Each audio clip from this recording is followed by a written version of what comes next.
you so much for joining us today. My name is Jacqueline Luna. I am the Adult Services Librarian here at the Coronado Public Library.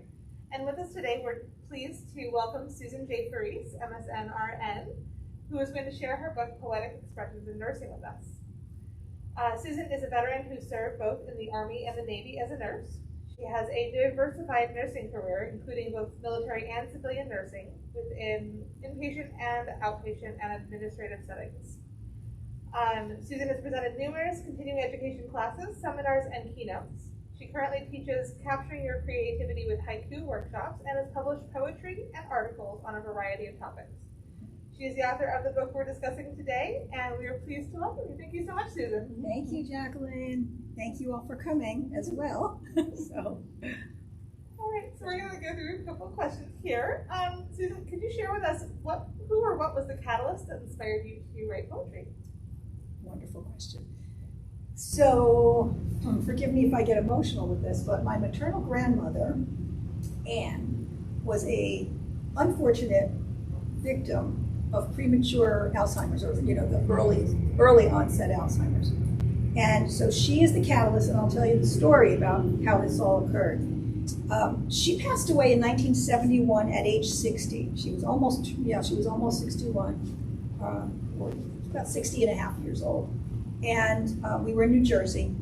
And I was a child from age 8 to 14, growing up with my soulmate grandmother that I absolutely loved, who had early onset Alzheimer's when nobody really knew what it was. There were no resources or daycare centers. And for her safety and our safety, ultimately she was institutionalized for several years. She passed away in 1971. Our family basically, my mom was in her 30s at the time. I had a younger brother and my dad. We were, a small family. And my grandfather had passed away at 55. So he passed away as she was starting this journey of early Alzheimer's. So in 71, she passed away. And I kind of buried the feelings of a childhood growing up with this grandmother that I loved, wasting away before her time and before our eyes for 20 years, until I went to the movies and saw the movie Awakenings in 1991 with Robin Williams and Robert De Niro. And I'm in the movie theater with my husband. We were newly married. He didn't know my grandmother because she had passed away 20 years prior. And we were sitting in the movie theater, and all of a sudden there was a character named Lucy in the movie who caught this red ball, and she was sitting in a wheelchair, and she had a gaze about her. There was just something that rang out to me, and it overwhelmed me in the movie theater, and I started crying. And my husband's like, "What's going on?" And I said, I'll tell you later. So on the ride home, of course, I told him that she reminded me of my grandmother in her late stages, when she was not talking anymore, and, more vegetative in her faculties. So a couple days later, my husband was on a business trip. He was an executive, and he was away. I couldn't get to sleep this one evening, and I took a bath, couldn't fall asleep. I had a glass of wine, which I normally didn't do, but I couldn't fall asleep. I still had trouble sleeping. So I said, what the heck? And I grabbed a journal that my husband gave me the prior Christmas for the holidays, sat on the couch, all alone, and this poem poured out of me, like rhyming in sequence from young childhood to 20 years after she passed away as a nurse in my 30s. And it rhymed. I was laughing, I was crying, I was remembering, I was reminiscing, and it felt really almost overwhelming and powerful.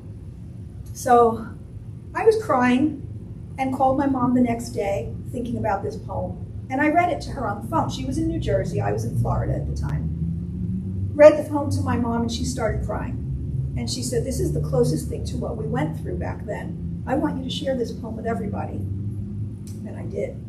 I was in Florida at the time. I was a business owner, a nurse entrepreneur. And so I would, go up to the Chamber of Commerce in a meeting and say, I have a poem, can I read that poem? Or in a nursing education group that I was doing, or a seminar I was teaching. And every time I got up and read the poem, people would come up to me, tissues would be needed. People would pour their hearts out to me about their spouse, their grandmother, their aunt, someone that was affected either by dementia, Alzheimer's, or a memory disorder. I knew I had something. Like, I didn't know what it was, but I knew that this poem affected a lot of people, and you could see it over their faces. You could feel it from their hearts. And every time I read the poem, incidentally, my grandmother's spirit would come back to me. It would fill me up. I would just feel her presence. So that was 1991 when this poem was written, the first poem. And so I continued to write. I was a nurse administrator at the time and a nurse entrepreneur. I was working a little bit in infection control. And I thought about things in nursing because I have a very varied career. I've worked in intensive care, general medicine, orthopedic surgery, cardiothoracic surgery, step down, nursing education, nursing research, consulting. So and there might be a couple more there too. So I've worked in a lot of different clinical areas, as well as research, as well as education and administration. So I developed a continuing education program for nurses to get their words out. And I taught this throughout several states. Same thing, the nurses would come up to me. We would do a haiku or whatever, and their stories were just pouring out of them. So I knew that, the art of nursing is creative arts in some way. My thing is poetry. That basically is the catalyst. And ultimately, in '93, my first edition of Poetic Expressions in Nursing, Sharing the Caring was published with a nurse-owned publishing company back in '93.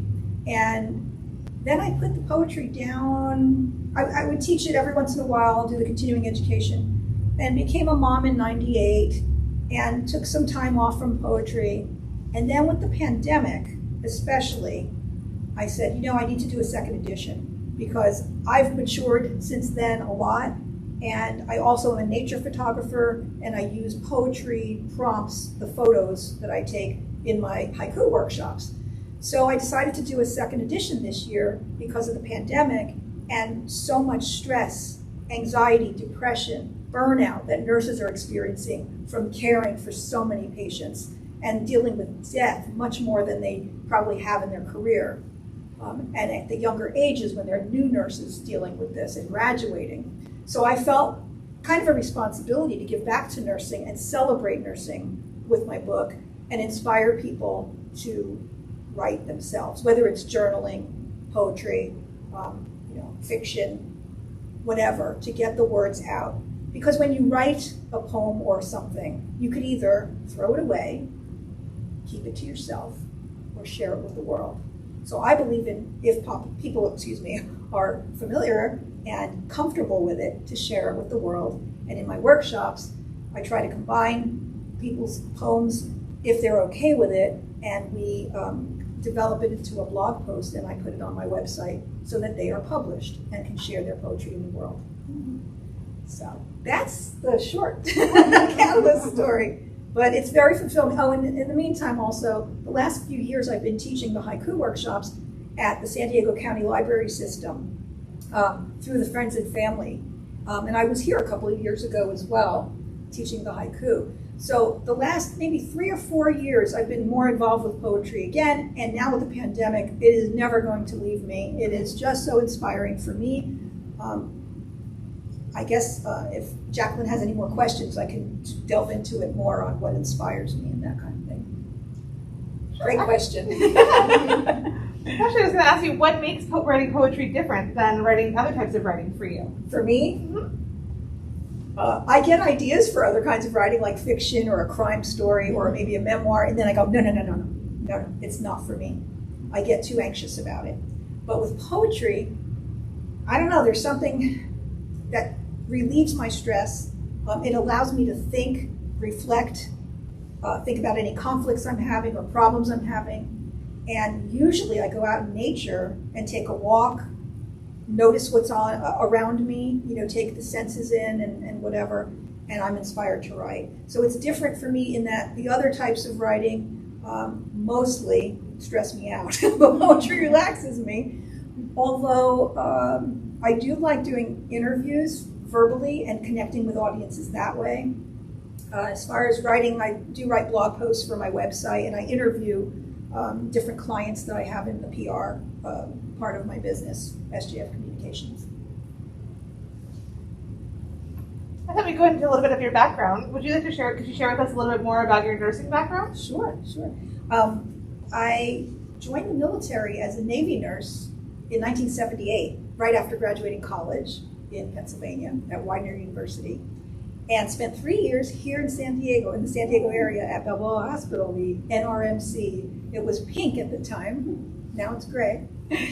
I worked in general medicine, a very, very busy general medicine floor for several years, or maybe a year and a half, and then cardiothoracic surgery step down. So we prepared the patients for cardiac surgery and then got them back from the recovery room to do the telemetry on them and treatments and such. Very, very different areas of working. And one of the things I learned was I was in my 20s with my first job in general medicine. We were dealing with death then and different types of diagnoses and patients and the young sailors. And it was probably too stressful for me because I was so young. And one day,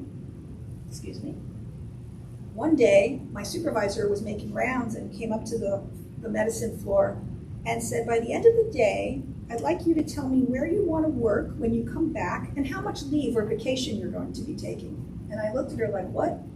And apparently I was burned out in my first job of general medicine because it was very heavy to take care of people and deal with death and dying at such a young age. So I can just imagine these new graduates that are dealing with, or from last year, so many deaths with COVID throughout the United States and globally.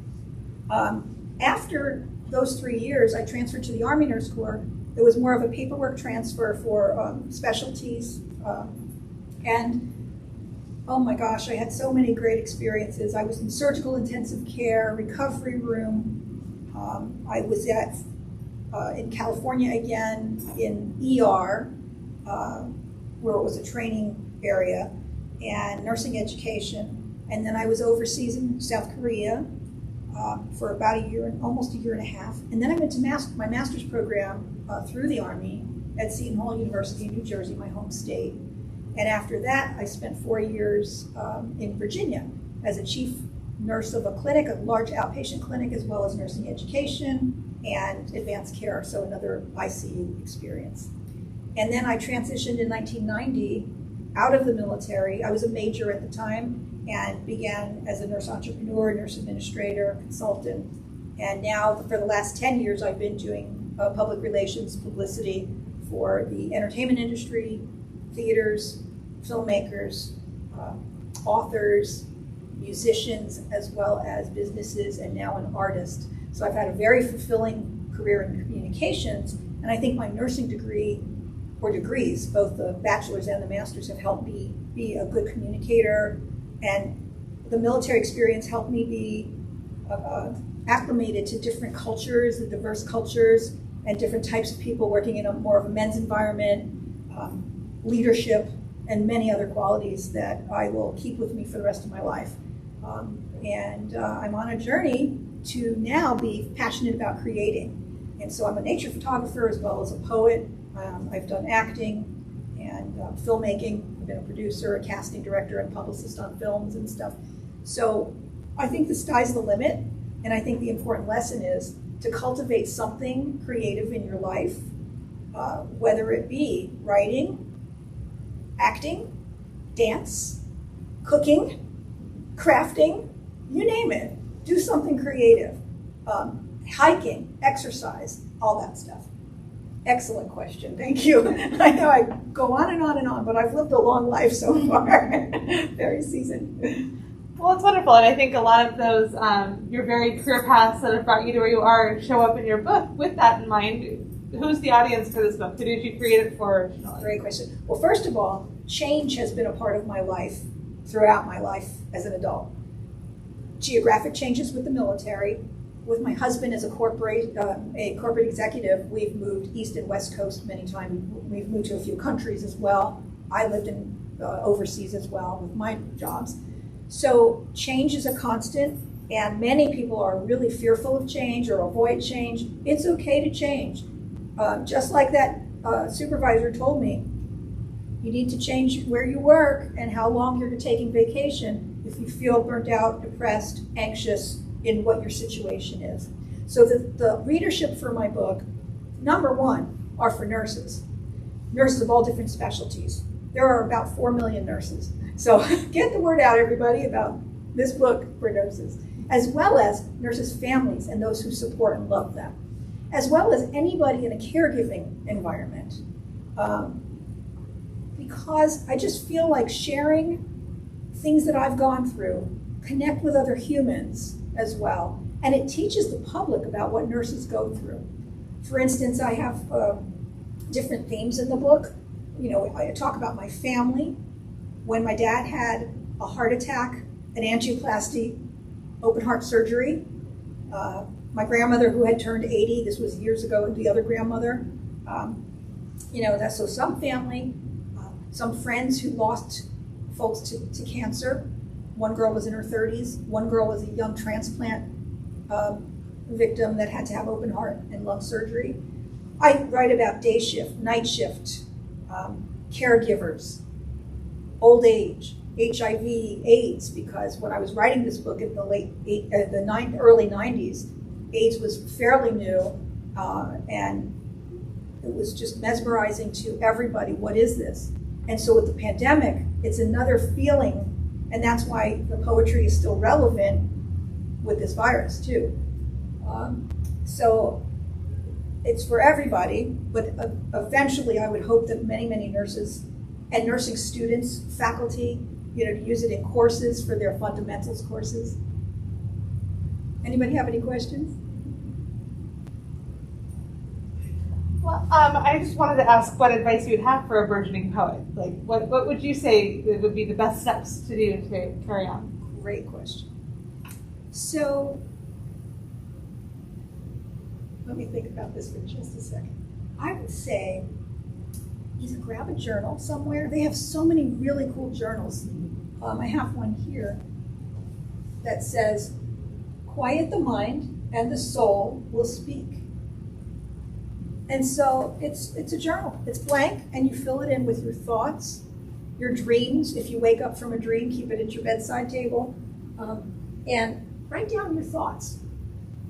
Think about what's bothering you, what you're having conflict about, what you're angry about, what you're joyful about, different emotions. Take a walk in nature and smell the trees. Look at the birds flying. I'm a bird watcher. Birds are fascinating to watch. In fact, the hummingbird is my mascot because I started bird watching hummingbirds. And hummingbirds remind me of nurses, especially on day shift, because we were always, buzzing around from room to room, answering call bells.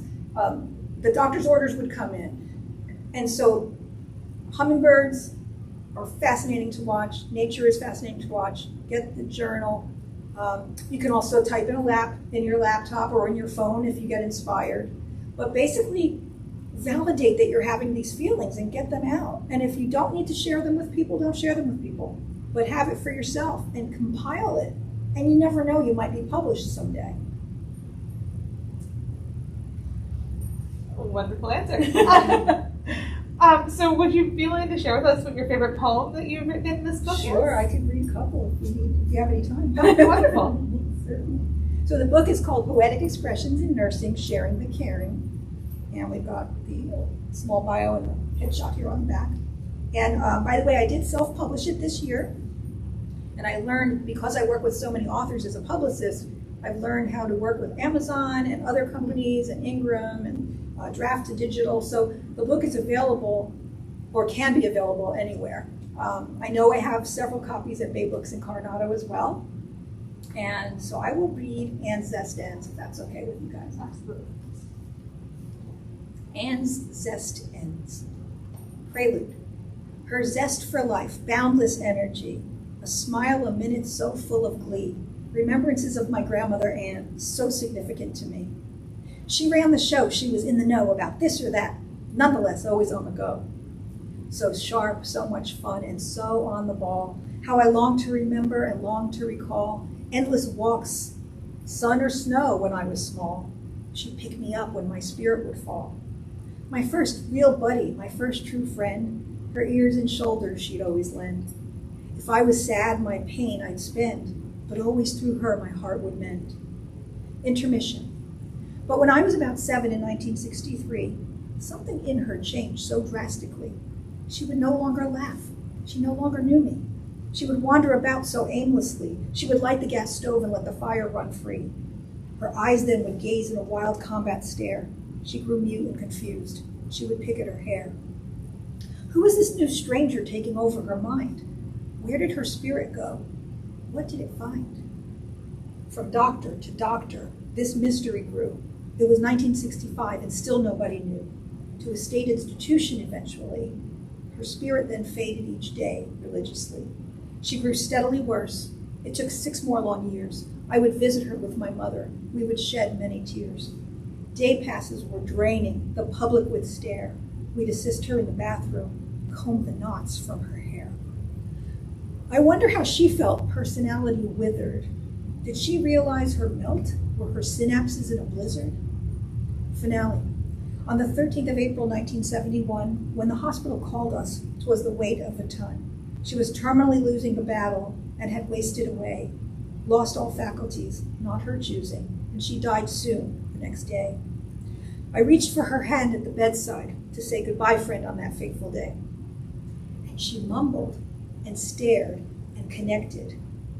She mumbled as if to say, so long for now, Susan, I'm afraid it's time to take my rest, because Alzheimer's drained my life away. But at least you've inherited my zest. Reflections. 20 years later, I weep for the past. Fond memories of Anne, she left the good life so fast. Her suffering, although it was an unfair curse, was the stimulus for me to become a nurse. As I seriously reflect on this draining disease that robs the brain of freedom cells and independence ease, I am angry. No definite cause or cure has been found. All the research won't touch the pain that abounds. If I had just one wish that would be granted to me, I'd want to spend a day with Anne, just her and me. Her cheerful style, giving nature so gold, her best features zest, her stature so bold. But who's kidding who? She was taken away in her prime, a true servant of God. Strong will, lost mind. Signed, one who can still remember. Here's Anne and me at the beach. And before, let's see, I don't know if I have another, I don't think I have another picture of her in this book, but I do in the other, edition. But you can see that, as a child, visiting an institution was very, very painful and traumatic. And so I bottled it up for a long time until 20 years after her death. So, this is a long span of time. And so when I say 20 years later in the book, it means 1991, because she passed away in 1971. And here we are in 2021. So she still comes to me when I read this poem. And I don't know, I just reminisce, because that last day the day before she died when we went, she actually, like that, was mumbling, trying to connect. Did not know my parents anymore, but she knew me. And so I carry that with me, that, with dementia, they may know what's going on, they hear us, and they show their love in different ways, and it's very stressful. So I'm honored to share that poem with you. That's just one of the poems. Well, thank you for sharing that with us. That's a really moving and just beautiful piece of poetry. So thank you very much. Do you have any others you'd like to share with us? Sure. Well, I've got one called The Nurse. The Nurse. If and when you thirst for comfort, when your pain just won't subside, or your tears reveal the grief that you've been carrying inside, who's the person calming all, answering bells that beckon, call? It's the nurse. There's no doubt it's the nurse. If and when you're one day post-op and it's time to take a glance at your fresh, brand new incision, body image unenhanced, who's the person near your side with compassion one can't hide? It's the nurse. There's no doubt it's the nurse. No matter when you have the need, through illness, wellness, birth, or life's end, the nurse is so supportive, simply one of a kind, whose comfort and knowing can mend. If and when you're in need for the quality of life, while all others may seem out of place, call the nurse, heed the nurturing, caring support, blessed with wisdom, connection, and grace. The nurse. Night shift. Night shift. So dear to me, despite its circadian disruption. The nocturnal rhythms sublime, so inviting, so relaxing. Making rounds with flashlight in hand and night vision intuition, the serenity envelops me. Side rails up, call bells within reach, bedsides tidy, breathing in sequence. Snores and noises, unspeakable during prime time, status quo during night shift. Gentle and peaceful, those who by day lurk and cry and pester, and now, between midnight and 7, are compliant and yearn for peace as well. Alas, time to review and verify and stuff and thin the charts. Time to read the progress notes. Finally, a time to put it all together, like spies looking for the clues of their lives. And if one is truly lucky, there are some chosen patients who decide it is time during night shift to ventilate, truly share, opening up the dam of their fears, thoughts, feelings, even sharing stories, enhancing our knowing. Oh, please, I yearn for these nights when the nature of nursing facilitates the connection of lives. Assertiveness circa 1980. I'd like to tell you a story from my days on the clinical scene in the cardiothoracic unit. When you hear this, don't think I was mean. It was something important I had to do to correct untoward behavior, and I'm glad these days as I reminisce for my assertiveness, which I now do savor. Expertly each evening to no avail, he'd approach our quaint unit without any fail. He'd creep carefully, thought no one would see, and would steal patients' jello, tiptoe out, then would flee. Now I knew the nourishment fridge was for the patient's benefit. This surgical resident's hunger didn't seem to want to quit. And as my ethical gut feeling was to nip this bud tonight, I said farewell to all my fears. You'd have laughed if you saw this sight. With my watchful eye upon the door, he appeared at the usual time, and alas, inside his ever-huge surgical hands was a styrofoam bowl of lemon lime. And I said, Dr. So-and-so, I do not care what you make as a salary, or who you know, better yet where you go, but the buck stops now here, you see? The jello's for my patients, only for them, understand? And if you come back and steal again, I'll inform the jury grand. And please don't think your name will be spared in night shift report. You know you were caught red-handed. One more slip and we'll see you in court. He grew pale each second, so anxious and scared, prepared for the fight or the flight. He said he was sorry, it'll happen no more. And with that, friends, he leaped out of sight. So the moral of the story, as we can all plainly see, is to ethically care for our patients, be an advocate assertively. Don't worry about repercussions. Stand up for the principle at hand. Believe in yourself and your values, and if need be, take jello in hand. This is called the mirror image. And this is kind of like the bird watching. Like the bird in brisk flight, all over creation, dropping in and on creatures, nurturing and nesting from one haven to another at all times, day or night, so is or may be the nurse. Like the bird who harvests and chirps, and sometimes wails when someone or something invades their turf, so is or may be the nurse. Like the bird that flocks with their own kind and others diverse, for flight and frolic, monitoring all with watchful eye and intuition, so is or may be the nurse. Or the gnat. There's a gnat here. He's not leaving me alone. Yet unlike the bird who's comfortable in the sky and wary of land, the nurse, uniquely knowing, unafraid, commands the sparrows needing care, whether on land, sea, or air, and embellishes these adventures with flair, unlike the bird. And I've got my little hummingbird in the bottom.